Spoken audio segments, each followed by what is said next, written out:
Hello everyone, welcome back. Today we'll go over what method overloading is and also what the difference is between arguments and parameters. Let's go! Don't forget this channel have a dedicated Discord server. It's a place where you can talk about the episodes and tutorials of this channel. Maybe you wonder something about the last episode that was a bit unclear. Or maybe you just want to say hello. And for those who wish to go the extra mile to support the channel, there's a link to my Buy Me a Coffee page, and also there's a membership option here on YouTube. Thank you. First we need a new package and a class for this episode, so let's go ahead and create that real quick. Package, episode 016, method overloading. Yeah, that's good enough. And we can close down this old class. We can create a new class in here.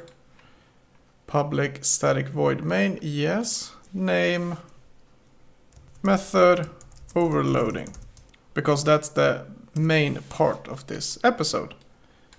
And we can just say new method overloading, so we create a new instance of this class, and then of course a constructor method overloading. And we are good to go. So what is the difference between an argument and a parameter? And the difference is rather simple. Let's make a new method down here. So private, because we don't need to call it from anywhere else, just this class. Private, let us make it return an integer. So we're going to give it something and then it's going to return something for us. Private int sum. And this one will take in a integer a and an integer b. Quite simple. And then it's going to return a plus b. It's a very simple method. It takes in two numbers and it's going to return them. Summarized.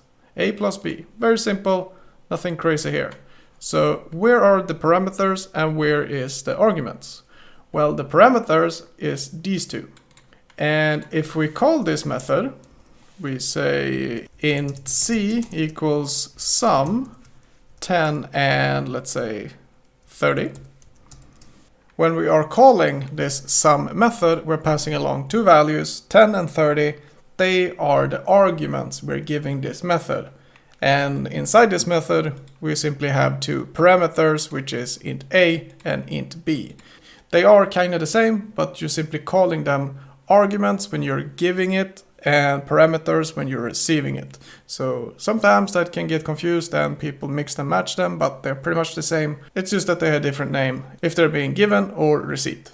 And the parameters are also acting as a local variable, just like if you would have it in here like int d. Now int d is a local integer but can only be used inside the method, but we don't need that integer, we can remove it.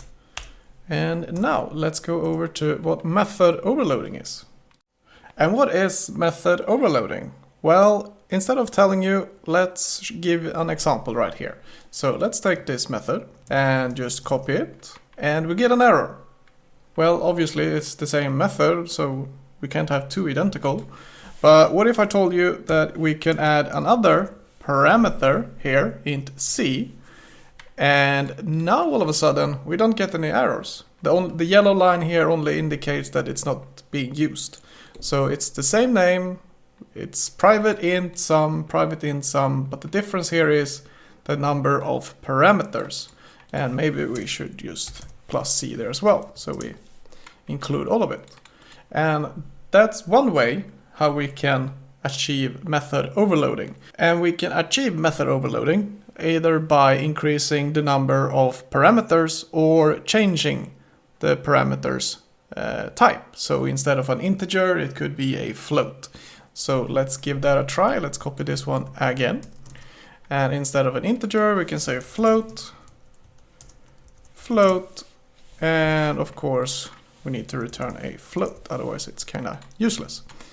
And of course we can increase this to double, to I don't know, long, etc, etc, as long as the difference is either by having a different amount of parameters in the method or changing the data type for the method or the parameter. So Here we have 2 parameters, here we have 2 parameters, but here we have integers, and here we have floats. But this isn't just limited to a return type of numbers or something. We can have private void sum, and then we can just say suso no return I am useless. And that works too, because we removed the parameters, or rather we changed the number of parameters to, well, 0. But we cannot have 2 identical methods here and only changing to a public or a public static. That doesn't work. It has to be the parameters amount or the parameters data type. So integer, floats, double, etc. So what's the use case here? Well, I'm just using a very simple example here. So we're storing the sum of 2 values in C.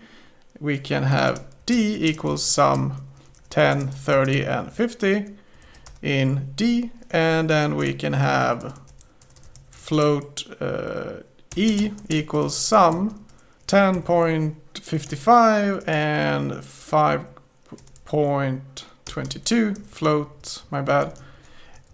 And we can store that in E, etc. And then we can just call sum and so on.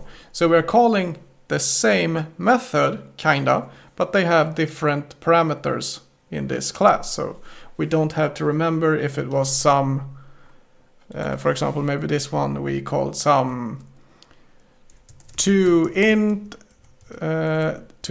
and here we have sum 3 ints, and then we had one with sum 2 floats, and so on, and some useless. So that is a very neat way of keeping things organized without having to remember every method. We just have one method, kinda, but it has a lot of different parameters, so we just see sum. And of course Java picks out the one that matches our arguments that we are giving this method. So if the arguments are float here, then we are going to go for the one with the float parameters. And if it's 3 integers, then we're gonna go for the one with the 3 integer parameters, and so on. So yeah, method overloading in Java 101. And that is pretty much it for this episode. It's not that much more complicated. Arguments is something that we're giving, parameters is something we are having or receiving in a method, and method overloading is the same method name, but either different data types in the parameters or different amount of parameters in the method. So yeah, that's all for this episode. I hope you guys enjoyed it. Leave a like and subscribe if you learned something, and I hope to see you in the next one as well. Take care now. Bye.